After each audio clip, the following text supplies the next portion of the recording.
ಕಾಗೆ ಸಂಪಾದಕತ್ವದಲ್ಲಿ GMS news ಸಾಗರಿಸುತ್ತದೆ ಆಚೆ ಈಚೆ. ಬುಧವಾರದ ನ್ಯೂಸ್ ಅಪ್ಡೇಟ್ಗೆ ತಮಗೆ ಸ್ವಾಗತ.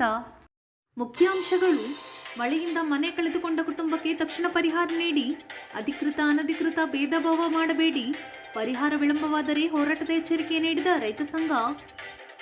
ಬೀಸನಗದ್ದೆ ಪಿಕ್ನಿಕ್ ಸ್ಪಾಟ್ ಅಲ್ಲ, ನಿಮ್ಮ ಭೇಟಿ ನಂತರ ತೆಗೆದುಕೊಂಡ ಕ್ರಮದ ಬಗ್ಗೆ ಜನರಿಗೆ ಮಾಹಿತಿ ಕೊಡಿ ಸಚಿವರೇ ಎಂದ ದಿನೇಶ್ ಶಿರವಾಳ.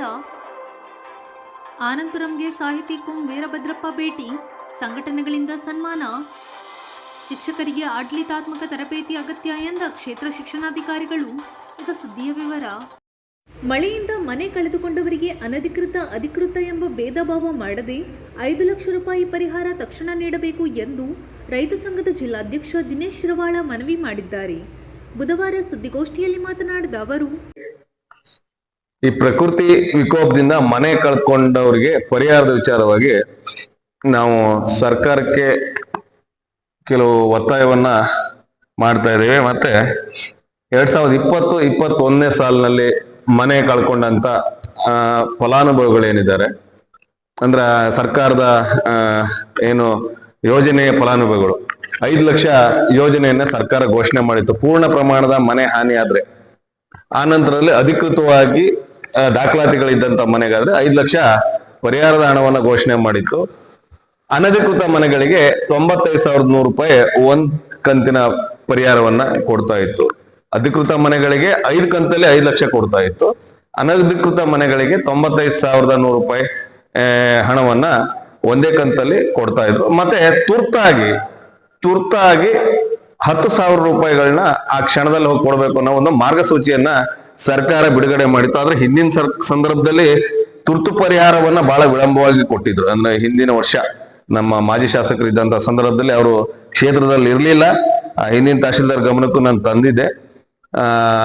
15 ದಿವಸ ವಿಳಂಬವಾಗಿ ತುರ್ತು ಪರಿಹಾರದ ಹಣವನ್ನ ಕೊಟ್ಟ ಉದಾಹರಣೆ ನಮ್ಮ ತಾಲೂಕಿನಲ್ಲಿದೆ. ಆದ್ರೆ ಈ ವರ್ಷ ನಾನು ಏನ್ ಹೇಳಲಿಕ್ಕೆ ಬರ್ತಾ ಇದ್ದೀನಿ ಅಂದ್ರೆ 21ನೇ ಸಾಲಿನಲ್ಲಿ ಏನು ಮನೆ ಕಳ್ಕೊಂಡವರಿಗೆ ಪರಿಹಾರದ ಹಣ ಬರ್ತಾ ಇತ್ತು ಅಂದ್ರೆ 1-2 ಕಂತು ಬಂದಿದೆ. ಈಗ ಸರ್ಕಾರ ಬಂದಾಗಿಂದ ಪರಿಹಾರದ ಹಣ ಬಿಡುಗಡೆ ಆಗ್ತಾ ಇಲ್ಲ.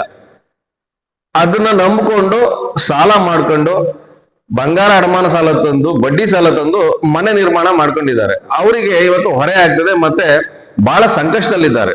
ಈ ಕೈಗಡ ತಂದಲ್ಲಿ ಅವ್ರಿಗೆ ಮಳೆಗಾಲದಲ್ಲಿ ಸಾಲ ವಾಪಸ್ ಕೊಡ್ಲಿಕ್ಕೆ ಆಗ್ತಾ ಇಲ್ಲ, ಮನೆ ನಿರ್ಮಾಣ ಮಾಡ್ಕೊಂಡಿದ್ದಾರೆ. ಆದ್ರೆ ಯಾವ ಅಧಿಕಾರಿಗಳ ಹತ್ರ ಹೋದ್ರು ಸರ್ಕಾರದಲ್ಲಿ ದುಡ್ಡಿಲ್ಲ ಅನ್ನೋ ಒಂದು ಉಡಾಫೆ ಉತ್ತರ ಕೊಡ್ತಾ ಇದ್ದಾರೆ. ಹಾಗಾಗಿ ಮೊನ್ನೆ ಜಿಲ್ಲಾಧಿಕಾರಿಗಳು ಈ ಕೂಡಲೇ ಸರ್ಕಾರದ ಗಮನಕ್ಕೆ ತಂದು ಪರಿಹಾರವನ್ನ ಬಿಡುಗಡೆ ಮಾಡ್ಬೇಕು ಅಂತ ಹೇಳಿ ಒತ್ತಾಯ ಮಾಡ್ತೇವೆ. ಮತ್ತೆ ಶಾಸಕರು ಕೂಡ ಈ ಬಗ್ಗೆ ಸರ್ಕಾರದ ಗಮನಕ್ಕೆ ತಂದು ಆದಷ್ಟು ಬೇಗ ಅವರಿಗೆ ಪರಿಹಾರವನ್ನ ಉಳಿದಂತ ಏನು ಬಾಕಿ ಇರ್ತಕ್ಕಂಥ ಕಂತು ಪರಿಹಾರವನ್ನ ಬಿಡುಗಡೆ ಮಾಡಬೇಕು ಅಂತ ಒತ್ತಾಯ ಮಾಡ್ತೀವಿ. ರಾಜ್ಯಾದ್ಯಂತ ಹೋರಾಟಕ್ಕೆ ಕರೆ ಕೊಡ್ಬೇಕಾಗ್ತದೆ. ಸರ್ಕಾರ ದಿವಾಳಿ ಅಂಚಿನಲ್ಲಿದೆ ಅನ್ನೋ ಒಂದು ವಿಚಾರವನ್ನ ಇಟ್ಕೊಂಡು ಸರ್ಕಾರಕ್ಕೆ ಭಿಕ್ಷೆ ರೂಪದಲ್ಲಿ ಹಣ ತಂದು ಎತ್ತುಬಿಟ್ಟು ಸಾರ್ವಜನಿಕರಿಂದ ದೇಣಿಗೆಯನ್ನ ಕೊಟ್ಟು ಆ ಸಂಕಷ್ಟದಿಂದ ಸರ್ಕಾರವನ್ನ ಪಾರು ಮಾಡೋ ಸಣ್ಣ ಪ್ರಯತ್ನವಾದ್ರೂ ನಾವು ಮಾಡಬೇಕು ಅಂತ ಹೇಳಿ ಮುಂದಿನ ದಿನಗಳಲ್ಲಿ ಮಾಡುವಂತ ಯೋಚನೆ ಇದೆ ನಮಗೆ. ಹಾಗೆ ನಮ್ಮ ಮಾಜಿ ಶಾಸಕರ ಮಾಧ್ಯಮ ಗೋಷ್ಠಿಯನ್ನ ನಿನ್ನೆ ನಾನು ಗಮನಿಸಿದ ಹಾಗೆ ಅವರು ಕೂಡ ಈ ವಿಚಾರವಾಗಿ ಒತ್ತಡವನ್ನ ಸರ್ಕಾರದ ಮೇಲೆ, ಜನಪ್ರತಿನಿಧಿಗಳ ಮೇಲೆ, ಅಧಿಕಾರಿಗಳ ಮೇಲೆ ಹಾಕಿದ್ದಾರೆ. ಶ್ಲಾಘನೀಯ ಕೂಡ. ಆದ್ರೆ ಒಂದು ವಿಚಾರ ಅಲ್ಲಿ ಹೇಳ್ತಾರೆ, ಅಧಿಕೃತ ಮತ್ತೆ ಅನಧಿಕೃತ ಅಂತ ನೀವು ತಾರತಮ್ಯ ಮಾಡ್ಲಿಕ್ಕೆ ಹೋಗ್ಬೇಡಿ ದಯವಿಟ್ಟು. ಅದಕ್ಕೇನು ಪ್ರಕೃತಿಗೆ ಏನ್ ಗೊತ್ತಾ ಅಧಿಕೃತ ಅಂದ್ರೆ ಅನಧಿಕೃತ ಅಂತೇಳಿ. ಆದ್ರೆ ನಾನು ಹೇಳಲಿಕ್ಕೆ ಬಯಸ್ತೇನೆ, ಜನರಿಗೆ ಸುಳ್ಳು ಅಥವಾ ತಪ್ಪು ಮಾಹಿತಿ ಕೊಡೋದು ಬೇಡ. ಹಿಂದಿನ ಸರ್ಕಾರದಲ್ಲೂ ಕೂಡ ಈ ಮಾರ್ಗಸೂಚಿ ಇತ್ತು ಅನ್ನೋದನ್ನ ನೀವು ಯಾಕೆ ಒಪ್ಕೊಳ್ತಾ ಇಲ್ಲ ಶಾಸಕರೇ? ನಿಮ್ಮ ಆಡಳಿತದಲ್ಲೂ ಕೂಡ ಅಧಿಕೃತ ಮತ್ತೆ ಅನಧಿಕೃತ ಅನ್ನ ಏನು ವಿಂಗಡಣೆ ಇತ್ತು. ಅವತ್ತು 95,100 ರೂಪಾಯಿ ಕೊಡ್ತಾ ಇದ್ರು, ಇವತ್ತು ಏನು ಕೊಡ್ತಾ ಇಲ್ಲ, 6,000 ಏನೋ ಕೊಡ್ತಾ ಇದಾರೆ ಅಷ್ಟೇ. ಅದನ್ನ ಹೇಳಿ ಪರಿಹಾರ ಮೊತ್ತ 5 ಲಕ್ಷ ಎಲ್ಲರಿಗೂ ಕೊಡಿ. ಆ ಪ್ರಕೃತಿಗೆ ನಿಜವಾಗ ಅವ್ರು ಹೇಳಿ ಸರಿ ಇದೆ. ಪ್ರಕೃತಿಗೆ ಏನ್ ಗೊತ್ತು ಅಧಿಕೃತ ಅನಧಿಕೃತ ಅಂತ ಹೇಳಿ. ಈಗ ಅನಧಿಕೃತ ಮನೆಗಳಿಗೆ ಏನಾದ್ರು ಫ್ರೀ ಮಟೀರಿಯಲ್ ಸಿಗುತ್ತಾ ಪುನರ್ ನಿರ್ಮಾಣ ಮಾಡ್ಲಿಕ್ಕೆ? ಹೊಸವಾಗಿದ್ದ ಅವ್ರು ಹೇಳಿದಾಗೆ ಅವನಿಗೆ ಎಲ್ಲಾ ವಿದ್ಯುತ್ ಬಿಲ್ ಇದೆ, ಆಧಾರ್ ಕಾರ್ಡ್ ಇದೆ, ಎಲ್ಲಾ ಸವಲತ್ತನ್ನು ಸರ್ಕಾರದಿಂದ ಕೊಟ್ಟು ಇದಕ್ಕೆ ಯಾಕೆ ತಾರತಮ್ಯ ಮಾಡ್ತೀರಿ ಅನ್ನೋದು ಪ್ರಶ್ನೆ ಎತ್ತಿದ್ದಾರೆ. ಸರಿ ಇದೆ, ನಾನು ಕೂಡ ಒತ್ತಾಯ ಮಾಡ್ತೀನಿ. ಈ ತಾರತಮ್ಯ ಮಾಡದೆ ಸಂಪೂರ್ಣವಾಗಿ ಅವರಿಗೆ 5 ಲಕ್ಷದ ಪರಿಹಾರವನ್ನು ಹಿಂದಿನ ಸರ್ಕಾರ ಏನ್ ಘೋಷಣೆ ಮಾಡಿತ್ತು ಅದನ್ನೇ ಕೊಡಬೇಕು ಅನ್ನೋದನ್ನ ಅವರ ಒತ್ತಾಯವನ್ನು ನಾನು ಕೂಡ ಬೆಂಬಲಿಸ್ತೇನೆ. ಇವತ್ತಿನ ಸರ್ಕಾರ 1,20,000 ಪೂರ್ಣ ಪ್ರಮಾಣದ ಹಾನಿಗೆ ಏನು ಕೊಡ್ತಾ ಇದ್ದಾರೆ ಅನ್ನೋದನ್ನ ನಾನು ಇವತ್ತು ಬೆಳಗ್ಗೆ ತಹಶೀಲ್ದಾರ್ಗೆ ಮಾಹಿತಿ ತಗೊಂಡೆ, ಕರೆ ಮಾಡಿ ಅವ್ರು ಹೇಳಿದ್ರು. ಆದ್ರೆ ಹಿಂದಿನ ಮಾರ್ಗಸೂಚಿ ಬೇರೆ, ವರ್ಷಕ್ಕೂ ಸರ್ಕಾರ ಗೈಡ್ಲೈನ್ಸ್ ಚೇಂಜ್ ಮಾಡಿದಂಗೆ ಆ ಪ್ರಕಾರ ಪರಿಹಾರವನ್ನು ಬಿಡುಗಡೆ ಮಾಡಿದ್ದಾರೆ. ಬಟ್ ಈ ನಾವು ಹೇಳ್ತಾ ಇರೋದು 1,20,000ದಲ್ಲಿ ಯಾವ ಮನೆಯನ್ನ ನಿರ್ಮಾಣ ಮಾಡ್ಕೊಳ್ಳಿಕ್ಕೆ ಸಾಧ್ಯ ಅನ್ನೋದನ್ನ ತೋರಿಸ್ಬೇಕಾಗ್ತದೆ ಅಧಿಕಾರಿಗಳಾಗ್ಲಿ ಜನಪ್ರತಿನಿಧಿಗಳಾಗ್ಲಿ. ತ್ಯಾಗರ್ತಿ ಭಾಗದಲ್ಲಿ, ಸಾಗರ ತಾಲೂಕು ತ್ಯಾಗರ್ತಿ ಭಾಗದಲ್ಲಿ ಒಂದು ಎಲೆಕ್ಟ್ರಿಕ್ ಗ್ರಿಡ್ ನಿರ್ಮಾಣ ಆಗ್ತಾ ಇದ್ದು ತುಂಬಾ ವರ್ಷಗಳಾಯ್ತು. ಸುಮಾರು 3-4 ಇಂಧನ ಮಂತ್ರಿಗಳನ್ನ ಕಂಡಿದೆ ಅನ್ಕೊಂತೀನಿ ಅದು. ಆದ್ರೆ ಅದು ಕಾಮಗಾರಿ ಮುಗಿದು ವರ್ಷಗಟ್ಟಲೆ ಮುಗಿದು ಹೋಗಿದೆ, ಕಾಮಗಾರಿ ಸಂಪೂರ್ಣ ಆಗಿದೆ. ಆದ್ರೆ ಲೈನ್ ಕಾಮಗಾರಿಯ ವಿಚಾರದಲ್ಲಿ ಸ್ವಲ್ಪ ನಮ್ಮ ರೈತರು ಮತ್ತೆ ಇದು ಅಧಿಕಾರಿಗಳು ಸರ್ಕಾರದ ಮಧ್ಯೆ ಒಂದು ಸಣ್ಣ ಸಂಘರ್ಷ ಇದೆ. ಸಂಘರ್ಷ ಅಂದ್ರೆ ರೈತರು ನಮ್ಮ ಭೂಮಿ ಬಿಟ್ಕೊಡಲ್ಲ ಅಂತ ಅಧಿಕಾರಿಗಳು ನೋಟಿಸ್ ಮೇಲೆ ನೋಟಿಸ್ ಕೊಟ್ಟು ಭೂಮಿಯನ್ನ ಸ್ವಾಧೀನಕ್ಕೆ ಪಡ್ಕೊಳ್ಳುವಂತ ಪ್ರಕ್ರಿಯೆಯನ್ನ ಮುಂದುವರಿಸಿದ್ದಾರೆ. ಆದ್ರೆ ಅದು ಪದೇ ಅಧಿಕಾರಿಗಳು ರೈತರ ಜಟಾಪಟಿ ಕಾರಣವಾಗಿ ವರ್ಷಗಡ್ಲೆ ಮುಂದೂಡ್ತಾ ಇದೆ. ಮತ್ತೆ ಬೇಸಿಗೆಯಲ್ಲಿ ಇದರ ಪರಿಣಾಮವನ್ನ ಆ ಭಾಗದ ಎಲ್ಲ ಸಾವಿರಾರು ಸಂಖ್ಯೆ ರೈತ ಕುಟುಂಬಗಳು ಅನುಭವಿಸ್ತಾ ಇದ್ದಾವೆ. ವಿದ್ಯುತ್ತಿನ ಅಭಾವ ಮತ್ತೆ ವಿದ್ಯುತ್ ಮೆಸ್ಕಾಂ ಸಿಬ್ಬಂದಿಗಳ ಮೇಲೂ ಕೂಡ ಬಹಳಷ್ಟು ದೊಡ್ಡ ಮಟ್ಟದ ಒತ್ತಡ ಬೀಳುತ್ತದೆ. ಹಾಗಾಗಿ ಇದನ್ನ ಜನಪ್ರತಿನಿಧಿಗಳಾದವರು ಆ ಸಂತ್ರಸ್ತ ರೈತರು, ಅಂದ್ರೆ ಭೂಮಿ ಕಳ್ಕೊಳ್ತಕ್ಕಂಥ ರೈತರು ಏನ್ ಬಹಳ ಸಂಖ್ಯೆಯಲ್ಲಿ ಇಲ್ಲ, ಅವ್ರನ್ನ ಕರೆದ್ಬಿಟ್ಟು ಅವ್ರನ್ನ ವಿಶ್ವಾಸಕ್ಕೆ ತಗೊಂಡು ಅವ್ರನ್ನ ಮನವೊಲಿಸಿ ಆ ಭೂಮಿಯನ್ನ ಪಡ್ಕೊಂಡು ಅವ್ರಿಗೆ ಪರಿಹಾರವನ್ನ ಕೊಡುವಂತ ನಿಟ್ಟಿನಲ್ಲಿ ಯೋಚನೆ ಮಾಡ್ಬೇಕಾಗಿತ್ತು. ಆದ್ರೆ ನಮ್ಮ ಜನಪ್ರತಿನಿಧಿಗಳು, ನಮ್ಮ ಜಿಲ್ಲಾ ಉಸ್ತುವಾರಿ ಮಂತ್ರಿಗಳು ಈವರೆಗೂ ಆ ಪ್ರಯತ್ನಕ್ಕೆ ಕೈ ಹಾಕದಿರೋದು ದುರದೃಷ್ಟ. ನಮ್ಗೆ ಎಲ್ಲೋ ಒಂದ್ ಕಡೆಗೆ ನೋವು ಇದೆ. ಯಾಕೆಂದ್ರೆ ಭೂಮಿ ಕಳ್ಕೊಳ್ಳೋಕಂತ ನೋವು ನಾನು ಅನುಭವಿಸಿದೀವಿ. ನಾವು ಸುಮ್ಮನೆ ಯಾವುದೋ ಒಂದು ಯೋಜನೆಗೆ ಕಾಂಜಿ ಪಿಂಜಿ ಪರಿಹಾರ ತಗೊಂಡು ಭೂಮಿ ಬಿಟ್ಕೊಟ್ಟು ಅದೇ ಪಡ್ಕೊಳ್ಳೋದಕ್ಕೆ ಆಗೋದಿಲ್ಲ ನನ್ಗೆ ವಾಪಸ್ಸು, ಆ ನೋವು ಇರುತ್ತೆ. ಹಾಗಾಗಿ ಅವ್ರನ್ನ ಜನಪ್ರತಿನಿಧಿಗಳಾದವರು, ಗೌರವಾನ್ವಿತ ಶಾಸಕರು, ಮಂತ್ರಿಗಳು ಹೋಗಿ ಅವ್ರನ್ನ ಮನವೊಲಿಸಿ ಆ ಭೂಮಿಯನ್ನ ಪಡ್ಕೊಳ್ಳುವಂತ ಕೆಲಸ ಮಾಡ್ಬೇಕು. ಈ ಏನು ಕಾಮಗಾರಿ ಆದಷ್ಟು ಬೇಗ ಮುಗಿಯುವಂತ ಕೆಲಸ ಮಾಡ್ಬೇಕಾಗಿತ್ತು. ಆದ್ರೆ ಅದು ಮಾಡದೆ ಅಲ್ಲೊಂದಿಷ್ಟು ಜನ ರಾಜಕೀಯ ಪ್ರಮುಖರು ಒಂದು ಸಭೆ ಮಾಡ್ತಾರೆ, ಒಂದು ಶಾಮಿಯಾನ ಹಾಕಿ ಆದಷ್ಟು ಬೇಗ ನಮಗೆ ಕರೆಂಟ್ ಕೊಡಬೇಕು, ಇಲ್ಲಿ ಯಾರು ತಕರಾರು ಮಾಡ್ತಾ ಇರಲ್ಲ ಅವ್ರು ಸ್ವಾಧೀನ ಪಡಿಸ್ಕೊಳ್ಬೇಕು ಏಕಾಏಕಿ ಹೋಗಿ ಅನ್ನೋದಕ್ಕೆ ಒಂದು 100-6 ಜನ ಕೂರ್ಸ್ಕೊಂಡು ಆ ಭಾಗದಲ್ಲಿ ಅಲ್ಲಿಗೆ ಹೋಗ್ತಾರೆ ಮಂತ್ರಿಗಳು. ಇಲ್ಲ, ನಿಮಗೆ ಆದಷ್ಟು ಬೇಗ ಕೊಡಿಸ್ತೀನಿ ಅಂತೇಳಿ. ಆದ್ರೆ ಭೂಮಿ ಕಳ್ಕೊಂಡವ್ರ ಪರಿಸ್ಥಿತಿನ ಯೋಚನೆ ಮಾಡ್ಬೇಕು, ಅವ್ರನ್ನ ಮನವೊಲಿಸ್ಬೇಕಾಗಿತ್ತು, ಅವ್ರ ಹತ್ರ ಹೋಗುವಂತ ಪರಿಸ್ಥಿತಿ ಕೆಲಸ ಮಾಡ್ಬೇಕಾಗಿತ್ತು ಅಂತೇಳಿ ನನ್ನ ಅಭಿಪ್ರಾಯ. ಅವ್ರಿಗೆ ಇನ್ನೊಂದ್ಸರಿ ಮನವಿ ಮಾಡ್ತೀನಿ, ಆ ರೈತರನ್ನ ಕರೆದು ಬರೀ ಅಧಿಕಾರಿಗಳಿಗೆ ಹೆಗಲಿಗೆ ಹಾಕ್ಬೇಡಿ, ಆ ರೈತರನ್ನ ಕರೆದು ಮಾತಾಡಿ ದಯವಿಟ್ಟು ಈ ಸಮಸ್ಯೆಯನ್ನ ಬಗೆಹರಿಸಿ ಆದಷ್ಟು ಬೇಗ ಆ ಗ್ರಿಡ್ ಕಾಮಗಾರಿ, ಲೈನ್ ಕಾಮಗಾರಿ, ಗ್ರಿಡ್ ಮುಗ್ದಿದೆ, ಲೈನ್ ಕಾಮಗಾರಿ ಮುಗಿದು ನಮ್ಮ ರೈತರಿಗೆ ವಿದ್ಯುತ್ ಸೌಲಭ್ಯ ಸಿಗೋಂಗೆ ಆಗ್ಲಿ ಅಂತ ಹೇಳಿ ಈ ಸಂದರ್ಭದಲ್ಲಿ ಕೇಳ್ಕೊಂಡು. ಸಾಗರ ತಾಲೂಕು ಸೈದೂರು ಬೀಸನಗದ್ದೆ ಏನ್ ಇವತ್ತು ಪ್ರವಾಹದಿಂದ ಆ ಭಾಗದಲ್ಲಿ ಸೈದೂರು ತಡೆಗಳೆ ಭಾಗದಲ್ಲಿ ಜನ ಸಂಪರ್ಕ ಅಂದ್ರೆ ಸೇತುವೆ ಏನಿದೆ ಮುಳುಗೋಗ್ತದೆ, ಸಂಪರ್ಕ ಕಡಿತ ಆಗ್ತದೆ. ಪ್ರತಿ ವರ್ಷ ಕೂಡ ನಾವು ಹುಟ್ಟಕ್ಕೂ ಮುಂಚಿಂದನೂ ಆ ಪ್ರವಾಹ ಇದೆ, ಈಗಲೂ ಕೂಡ ಇದೆ. ಏನು ಬದಲಾವಣೆ ಯಾವುದೇ ರೀತಿಯಲ್ಲಿ ಆಗಿಲ್ಲ. ಆ ಜನರ ಬದುಕು ಮಾತ್ರ ಪ್ರತಿ ವರ್ಷ ಈ ಒಂದು ಮಳೆಗಾಲದ ಸಂದರ್ಭದಲ್ಲಿ ಬಹಳ ದುಸ್ತರವಾಗ್ತದೆ. ಅದಕ್ಕೆ ಏನಾದ್ರೂ ಒಂದು ಶಾಶ್ವತ ಪರಿಹಾರವನ್ನ ಕಂಡುಕೊಳ್ಳೋ ನಿಟ್ಟಿನಲ್ಲಿ ಜನಪ್ರತಿನಿಧಿಗಳು, ಅಧಿಕಾರಿಗಳು ಕೆಲಸ ಮಾಡ್ಬೇಕಾಗ್ತದೆ. ಆದ್ರೆ ಎಲ್ಲ ಸಂದರ್ಭದಲ್ಲೂ ಪ್ರತಿ ವರ್ಷನೂ ಎಲ್ಲಾ ಅಧಿಕಾರಿಗಳು ಹೋಗ್ತಾರೆ, ಎಲ್ಲ ಜನಪ್ರತಿನಿಧಿಗಳು ಪ್ರವಾಸಕ್ಕೆ ಬಂದ ಹಾಗೆ ಬಂದು ಹೋಗ್ತಾರೆ. ಇವತ್ತು ನಾನು ಇಷ್ಟು ವರ್ಷ ಪ್ರವಾಸಕ್ಕೆ ಹೋದಂಗೆ ಹೋಗ್ತಾ ಇದ್ದೆ, ಯಾಕಂದ್ರೆ ನಮಗೆ ಅಷ್ಟೊಂದು ಆಲೋಚನೆ ಕೂಡ ಇಲ್ಲ. ಇವತ್ತಿನ ದಿನಗಳಲ್ಲಿ ನಾವು ಕೂಡ ಅದನ್ನ ಅಧ್ಯಯನ ಮಾಡೋಣ ಅಂತ ಹೋದ್ವಿ, ಏನನ್ ಮಾಡ್ಬೋದು, ಏನೇನ್ ಮಾಡಿದ್ರೆ ಏನಾಗ್ಬೋದು ಅಂತೇಳಿ ಸುಮ್ಮನೆ ನಮ್ದೊಂದು ತಂಡ ಹೋದ್ವಿ. ಆದ್ರೆ ಆ ಸಂದರ್ಭದಲ್ಲಿ ಮಂತ್ರಿಗಳು ವೀಕ್ಷಣೆ ಮಾಡಿ ಬರ್ತಾ ಇದ್ರು. ಆಲಳ್ಳಿ ಆ ಸಂದರ್ಭದಲ್ಲಿ ಬಂದಿದ್ರು ಅಂದ್ರೆ ನನಗೆ ಗೊತ್ತಿಲ್ಲ, ಯಾವ್ದೋ ಒಂದು ದೊಡ್ಡ ಗುಂಪು ನಡು ರಸ್ತೆಯಲ್ಲಿ ಇತ್ತು. ನಡು ರಸ್ತೆಯಲ್ಲಿ ಅಂದ್ರೆ ಏನು ಸಿಕ್ಕಾಪಟ್ಟೆ ವೆಹಿಕಲ್, ಪೊಲೀಸ್ಗಳು. ನಾನು ಒಂದು ಅಪಘಾತ ಆಗಿರ್ಬೋದೇನೋ ಅಂತೇಳಿ ಇನ್ನೇನು ಇಳಿಯಕ್ ಶುರು ಮಾಡಿದ್ರು. ಆ ಸಂದರ್ಭ ತಹಶೀಲ್ದಾರ್ ವೆಹಿಕಲ್ ಸ್ವಲ್ಪ ಮುಂದೆ ನಿಂತಿತ್ತು, ಕೇಳಿದಾಗಿಲ್ಲ ಮಂತ್ರಿಗಳಿದ್ದಾರೆ ಅಂತೇಳಿ. ಸರಿ, ಸ್ವಲ್ಪ ಮುಂದೆ ಹೋಗ್ದಂಗೆ ಪೊಲೀಸ್ ಇಲಾಖೆಯವ್ರು ನಮ್ಮನ್ನ ಸೈಡ್ ಹೋಗಿ ಅಂತೇಳಿ. ನಾವೇನು ಸೈಡ್ಗೆ ಯಾಕೆ ಹೋಗೋಣ, ಈ ಮಳೆಗಾಲದಲ್ಲಿ ಗಾಡಿ ಸೈಡಿಗೆ ಇಳಿಸಿದ್ರೆ ಕೂತ್ಕೊಳ್ತದೆ. ಆವಾಗ ಅನಿಸ್ತು, ಮಂತ್ರಿಗಳ ಸಭೆ ರಸ್ತೆ ಮೇಲೆ ನಡೀತಾ ಇತ್ತು. ಇರ್ಬೋದು, ಯಾರೋ ರಸ್ತೆಯಲ್ಲಿ ಅಡ್ಡ ಹಾಕಿ ಮನವಿ ಕೊಡ್ತಾ ಇರ್ತಾರ, ಅಧಿಕಾರಿಗಳಾದರೂ ಸುಗಮ ಸಂಚಾರಕ್ಕೆ ಅವಕಾಶ ಮಾಡ್ಕೊಡ್ಬೇಕಾಗಿತ್ತು. ಇದಾಬರ ಅಧಿಕಾರಿಗಳು, ಎಲ್ಲಾ ಇಲಾಖೆ ಅಧಿಕಾರಿಗಳಿದ್ರು. ಆಮೇಲೆ ಅವರ ಬೆಂಬಲಿಗರು ಎಲ್ಲ ವೆಹಿಕಲ್ ಹಾಕೊಂಡು ನಡು ರಸ್ತೆಯಲ್ಲಿ ಸುಮಾರು 20 ನಿಮಿಷ ನಾವು ಕೂಡ ನಿಂತಿದ್ವಿ.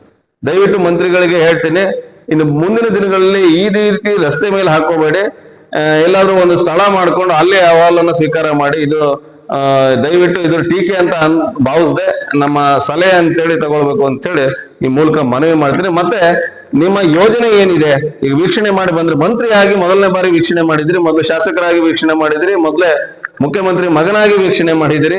ಮಾಜಿ ಶಾಸಕರಾಗಿ ವೀಕ್ಷಣೆ ಮಾಡಿದ್ರೆ ಹಲವಾರು ಬಾರಿ ಆ ಪ್ರವಾಹ ಪರಿಸ್ಥಿತಿಯನ್ನ. ನಮ್ಮ ಆ ಭಾಗದ ರೈತರಿಗೆ ಯಾವ ರೀತಿ ಶಾಶ್ವತವಾದಂತಹ ಪರಿಹಾರವನ್ನ ಕಲ್ಪಿಸ್ತೀರಿ, ಇವತ್ತು ಮಂತ್ರಿಯಾಗಿ ವೀಕ್ಷಣೆ ಮಾಡಿದ್ರೆ ವಿಶೇಷ ಇರ್ತದೆ. ಏನಾದ್ರು ನಿಮ್ಮ ತಲೆಯಲ್ಲಿ ಆ ತರದ್ದು ಏನಾದ್ರು ಯೋಜನೆ ಇದ್ರೆ ಅದನ್ನ ಬಹಿರಂಗಗೊಳಿಸಿ, ನಾವು ಕೂಡ ನೆಮ್ಮದಿಯಾಗಿ ಮುಂದಿನ ಆ ಯೋಜನೆಗೆ ಕಾಯ್ತೇವೆ. ಇಲ್ಲ ಅಂತಂದ್ರೆ ನೀವು ಕಾಟಾಚಾರಕ್ಕೆ ಬಂದು ಅಥವಾ ಪ್ರತಿ ವರ್ಷದಂತೆ ಬಂದು ನೋಡಿ ಹೋಗಿದ್ರೆ, ನಾನು ಕೂಡ ವೀಕ್ಷಣೆ ಮಾಡಿದ್ದೀನಿ. ನೀವೊಬ್ಬ ಮಂತ್ರಿಯಾಗಿ ವೀಕ್ಷಣೆ ಮಾಡಿದ್ದು, ನಾನೊಬ್ಬ ರೈತ ಸಂಘದ ಕಾರ್ಯಕರ್ತನಾಗಿ ವೀಕ್ಷಣೆ ಮಾಡಿದ್ದು, ಎರಡು ಸಮಾನ ಆಗ್ತದೆ. ಅದರಲ್ಲಿ ಏನು ವ್ಯತ್ಯಾಸ ಕಾಣೋದಿಲ್ಲ ಅಂತ ಹೇಳಿ ಈ ಸಂದರ್ಭದಲ್ಲಿ ಹೇಳಲಿಕ್ಕೆ ಬಯಸ್ತೀನಿ. ಒಂದು ಟಾಸ್ಕ್ ಫೋರ್ಸ್ ಬೇಕು ಅನ್ನೋ ಒಂದು ಬಹಳಷ್ಟು ವರ್ಷಗಳ ಹೋರಾಟ ಅದು. ಇತ್ತೀಚಿನ ದಿನಗಳಲ್ಲಿ ಅದನ್ನ ಸಮಸ್ಯೆ ಸರಿಯಾಗಿ ಅಧ್ಯಯನ ಆಗಬೇಕು.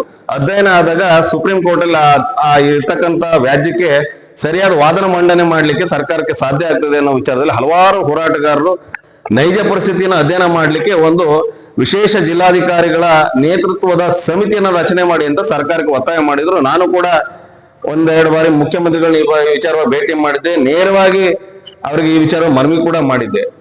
ಆದ್ರೆ ಇಲ್ಲಿವರೆಗೂ ಎಷ್ಟು ಸುಮಾರು ಮಾರ್ಚ್ 7ನೇ ತಾರೀಕು, ಈ ವರ್ಷ ಮಾರ್ಚ್ 7ನೇ ತಾರೀಕಲ್ಲಿ ಒಂದು ಪ್ರಪೋಸಲ್ ಹೋಗಿದೆ. ಅದು ಬಹಳ ದೊಡ್ಡ ನಮ್ಮ ಸಾಧನೆ. ಇಷ್ಟು ದೊಡ್ಡ ಹೋರಾಟಕ್ಕೆ ಜಿಲ್ಲಾಧಿಕಾರಿಯಿಂದ ಒಂದು ಟಾಸ್ಕ್ ಫೋರ್ಸ್ ರಚನೆ ಮಾಡಬೇಕು ಅನ್ನೋ ಒಂದು ಪ್ರಪೋಸಲ್ ಸರ್ಕಾರಕ್ಕೆ ಹೋಗ್ತದೆ, ಕಂದಾಯ ಇಲಾಖೆಯ ಮುಖ್ಯ ಕಾರ್ಯದರ್ಶಿಗೆ ಹೋಗ್ತದೆ. ಅದು ಬಿಟ್ಟರೆ ಬೇರೆ ಯಾವ ಬೆಳವಣಿಗೆ ಆಗ್ಲಿಲ್ಲ. ಅದಾದ ನಂತರದಲ್ಲಿ ನಿನ್ನೆ ಒಂದು ಸಭೆ ಕರೆದಿದ್ದಾರೆ ನಮ್ಮ ಜಿಲ್ಲಾ ಉಸ್ತುವಾರಿ ಮಂತ್ರಿಗಳು ಮತ್ತೆ ನಮ್ಮ ಅರಣ್ಯ ಮಂತ್ರಿಗಳ ಉಪಸ್ಥಿತಿಯಲ್ಲಿ ಒಂದು ಸಭೆ ಕರೆದಿದ್ದಾರೆ. ಈ ಭಾಗದ ಶಿವಮೊಗ್ಗ ಜಿಲ್ಲೆಯ ಎಲ್ಲ ಶರಾವತಿ ಸಂತ್ರಸ್ತರು, ಬಗರ್ಕುಂ ಸಂತ್ರಸ್ತರು ಅಂತ ಹೇಳಿ ಕರೆದಿದ್ದಾರೆ. ಅದರಲ್ಲಿ ನಾನು ನಿನ್ನೆ ಆ ಸಭೆಯ ಸುಮಾರು ವಿಡಿಯೋ ತುಣುಕುಗಳು ನೋಡಿದಾಗ ಎಲ್ಲೋ ಒಂದ್ ಕಡೆಗೆ ಆಡಳಿತ ಪಕ್ಷ ಯಾವುದೇ ಇರಬಹುದು, ಆಡಳಿತಕ್ಕೆ ಬಂದ ನಂತರ ಈ ಶರಾವತಿ ಸಂತ್ರಸ್ತರು ಅಥವಾ ಈ ಬಗರ್ಕುಂ ಸಂತ್ರಸ್ತರು ಅಥವಾ ಈ ಚಕ್ರ ವರಾಯಿ ಸಾವೆ ಹಾಕಲು ಮುಳುಗಡೆ ಸಂತ್ರಸ್ತರನ್ನ ಪಕ್ಷಾತೀತವಾಗಿ ವಿಂಗಡಣೆ ಮಾಡಿ ಸಭೆ ಮಾಡ್ತಕ್ಕಂಥದ್ದು ನಾನು ಖಂಡಿಸ್ತೇನೆ. ನಿನ್ನಿನ ಸಭೆಯಲ್ಲಿ ಅದು ಬಹಳ ಮುಖ್ಯವಾಗಿ ಕಾಣ್ತು. ಅಂದ್ರೆ ಕಾಂಗ್ರೆಸ್ ಪಕ್ಷದ ಕಾರ್ಯಕರ್ತರು, ಮುಖಂಡಗಳನ್ನೇ ಇಟ್ಕೊಂಡು ಆ ಭಾಗದಲ್ಲಿ ಅವ್ರನ್ನೇ ಇಟ್ಕೊಂಡು ಸಭೆ ಮಾಡಿರ್ತಕ್ಕಂಥದ್ದು ಈ ಸಭೆಗೆ ಅಂತ ಒಂದು ಎಷ್ಟು ಮಟ್ಟಿಗೆ ಫಲಪ್ರದ ಆಗ್ತದೆ ಅನ್ನೋದನ್ನ ನಾನು ಮುಂದಿನ ದಿನ ಕಾದು ನೋಡ್ಬೇಕಾಗ್ತದೆ. ಯಾಕೆಂತಂದ್ರೆ ಸರಿಯಾದ ಮಾಹಿತಿನೇ ಇಲ್ಲ, ತುಂಬಾ ಜನ ಇದ್ರು ಅಲ್ಲಿ. ಇವತ್ತು ಕಾಂಗ್ರೆಸ್ ಪಕ್ಷದ ಶರಾವತಿ ಸಂತ್ರಸ್ತರು, ಬಿಜೆಪಿ ಪಕ್ಷದ ಶರಾವತಿ ಸಂತ್ರಸ್ತರು, ಜೆಡಿಎಸ್ ಪಕ್ಷದ ಶರಾವತಿ ಸಂತ್ರಸ್ತರು ಅಂತ ಹೇಳಿ ವಿಂಗಡಣೆ ಆಗ್ಬಾರ್ದು. ಅಟ್ಲೀಸ್ಟ್ ಅದು ಪರಿಹಾರ ಮಾಡ್ತೀನಿ ಅಂತ ಹೇಳಿ ನಿನ್ನೆನೆ ಏನೋ ಒಂದು ಅರಣ್ಯ ಮಂತ್ರಿ ಹೇಳಿಕೆ ಕೊಟ್ಟಿದ್ದಾರೆ. ಇದು ಈ ಸಭೆಯ ನಂತರ ಏನ್ ಹೇಳಿಕೆ ಕೊಟ್ಟಿದ್ರೆ, 15 ದಿನಗಳ ಒಳಗಾಗಿ ಎಲ್ಲರಿಗೂ ಹಕ್ಕುಪತ್ರ ಕೊಡ್ತೀನಿ ಅಂತ ಹೇಳಿ ಹೇಳಿಕೆ ಕೊಟ್ಟು ನಾನು ನಿಮ್ಮ ಪತ್ರಿಕೆಯಲ್ಲಿ ಇವತ್ತು ಬೆಳಗ್ಗೆ ಓದಿದೆ. ಆದ್ರೆ ಬಹಳ ಖುಷಿ, ನಾವು ಮೊದಲಿಗರು ಸಂತೋಷ ಪಡೋದ್ರಲ್ಲಿ 15 ದಿವಸದಲ್ಲಿ ಅವ್ರಿಗೆ ಹಕ್ಕುಪತ್ರ ಸಿಕ್ಕಿದ್ರೆ ಬಹಳ ಸಂತೋಷ. ಆದ್ರೆ ಜನರ ಮೂಗಿಗೆ ತುಪ್ಪ ಹೊರಿಸಂತ ಕೆಲಸ ಆಗಬಾರ್ದು, ಅವರಿಗೆ ದಾರಿ ತಪ್ಪಿಸ್ತಕ್ಕಂಥ ಕೆಲಸ ಆಗಬಾರ್ದು. ಇವತ್ತು ಶರಾವತಿ ಸಂತ್ರಸ್ತರು ವಿಚಾರದಲ್ಲಿ 108 ಹೋರಾಟಗಳು ನಡೆದಿದ್ದಾವೆ.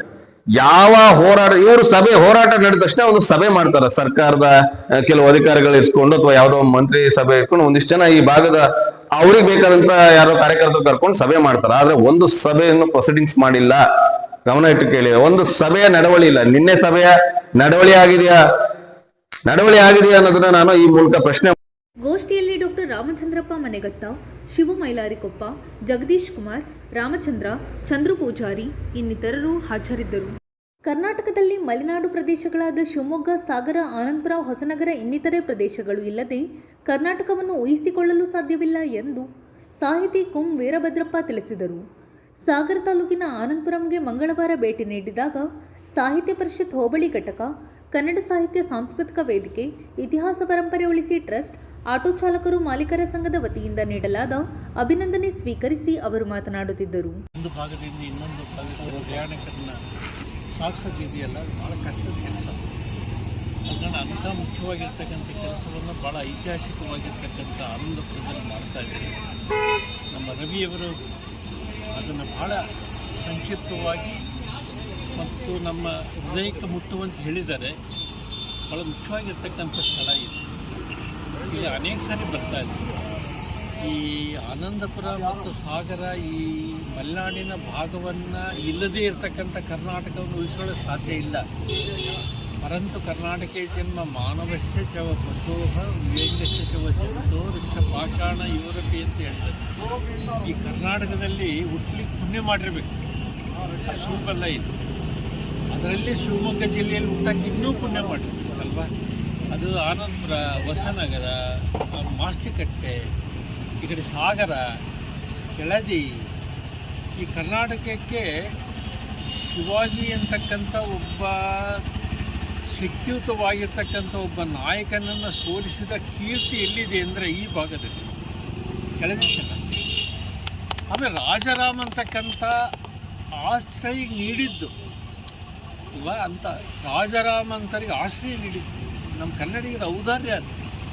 ಅದು ಕಾರಣ ಈ ಕನ್ನಡದಲ್ಲಿ ಹುಟ್ಟತಕ್ಕಂಥದ್ದೇ ಒಂದು ಪುಣ್ಯ. ಆಮೇಲೆ ಒರಿಜಿನಲ್ ಕನ್ನಡ ಎಲ್ಲೈತಪ್ಪ ಅಂದ್ರೆ ನಮ್ಮ ಈ ಭಾಗದಲ್ಲಿ ಕನ್ನಡ ಅತ್ಯುತ್ತಮವಾಗಿರ್ತಕ್ಕಂಥ ಕನ್ನಡ. ಅದರಲ್ಲಿ ತೆಲುಗಿಲ್ಲ, ಮರಾಠಿ ಇಲ್ಲ, ಯಾವ ಭಾಷೆ ಇಲ್ಲದೇ ಇರತಕ್ಕಂಥ ಏಕೈಕ ಸ್ವಚ್ಛವಾಗಿರ್ತಕ್ಕಂಥ ಕನ್ನಡ ಯಾವುದು ಅಂದರೆ ಈ ಭಾಗದಲ್ಲಿರ್ತಕ್ಕಂಥ ಕನ್ನಡ. ಈ ಭಾಗಕ್ಕೆ ಆನಂದಪುರ ಅನ್ನೋ ಹೆಸರು ನೀಡಿದಲ್ಲ, ಅದು ಭಾಳ ಅನ್ವರ್ಥಕವಾಗಿರ್ತಕ್ಕಂಥ ನಾವು ತಕ್ಷಣ ಸಂತೋಷ ಕೊಡ್ತಕ್ಕಂಥ ಭೂಭಾಗ ಯಾವುದು ಅಂದರೆ ಆನಂದಪುರ ಅಲ್ಲ. ನಾನಿಲ್ಲಿ ಅನೇಕ ಸಾರಿ ಬಂದಿದ್ದೀನಿ, ಅಕಸ್ಮಾತ್ ಡ್ರೈವರ್ ಮೂಲಕ ಇವರು ನನಗೆ ಸಿಕ್ಕರು, ಬರ್ತೀನಿ ಹೋಗ್ತೀನಿ. ನನಗೆ ಭಾಳ ಇಷ್ಟ, ವರ್ಷದಲ್ಲಿ 3 ವರ್ಷ ಬರ್ತೀನಿ, ಇಲ್ಲೆಲ್ಲ ತಿರುಗಾಡಿ ಒಂದು ರೀಚಾರ್ಜ್ ಆಗಿ. ಮೊಬೈಲ್ ಹೆಂಗೆ ರೀಚಾರ್ಜ್ ಮಾಡ್ತಿರಲ್ಲ ಹಾಗೆ ನಾವು ಲೇಖಕರಾಗಿರ್ತಕ್ಕಂಥ ಈ ಭಾಗವನ್ನು ಒಂದು ಸ್ವಲ್ಪ ನೋಡಿ, ಒಂದು 2-3 ಡೇಸ್ ನೋಡಿ ಮತ್ತೆ ರೀಚಾರ್ಜ್ ಆಗಿ ಮತ್ತೆ ಹೊಸ ಕೃತಿಗಳನ್ನ ಬರೀಕ್ಕೆ ಟ್ರೈ ಮಾಡ್ತೀನಿ.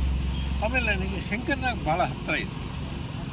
ಅವರು ಮರಣಕ್ಕೆ ಪೂರ್ವದಲ್ಲೇ ನಮ್ಮದು ನಿಜಲಿಂಗ ಅನ್ನೋ ಕಥೆಯನ್ನು ಸಿನಿಮಾ ಮಾಡೋಕ್ಕೆ ಭಾಳ ಟ್ರೈ ಮಾಡಿದರು.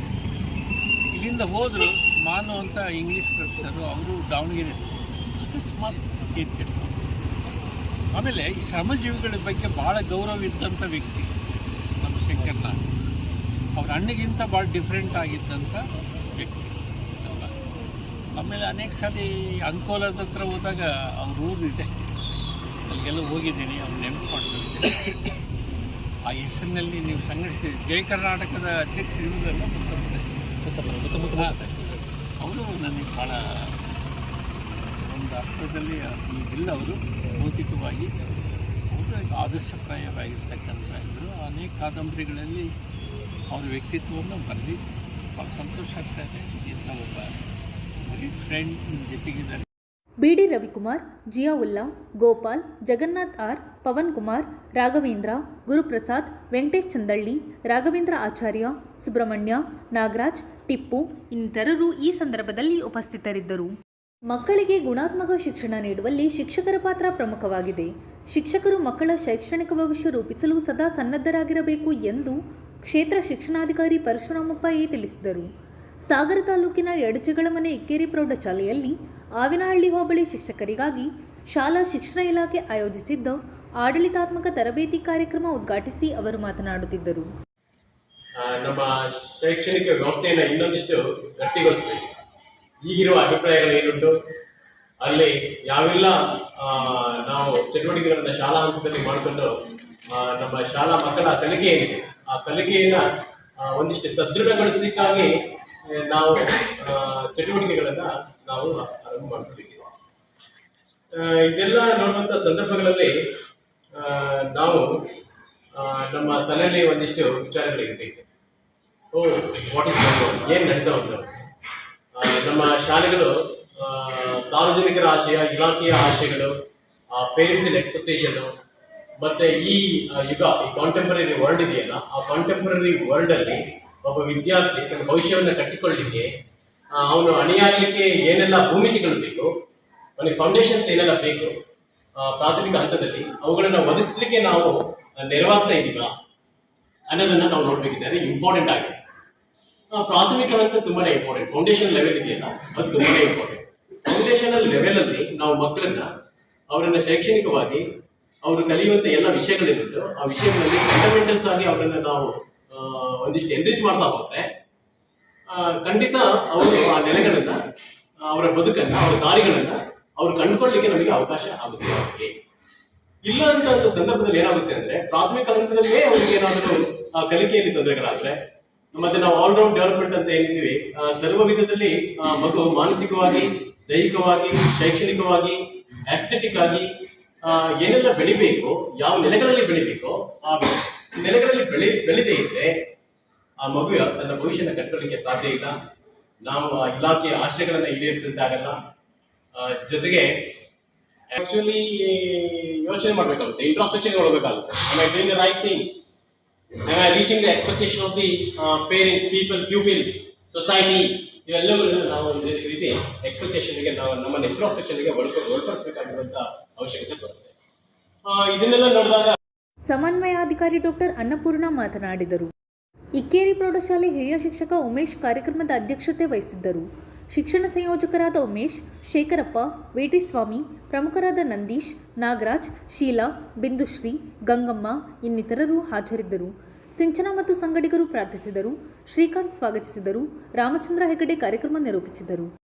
ಇದು ಬುಧವಾರದ ಸಮಗ್ರ ಸುದ್ದಿ. ನಿರಂತರ ಸುದ್ದಿಗಾಗಿ ನೋಡ್ತಾ ಇರಿ GNS ನ್ಯೂಸ್. ನಮಸ್ಕಾರ.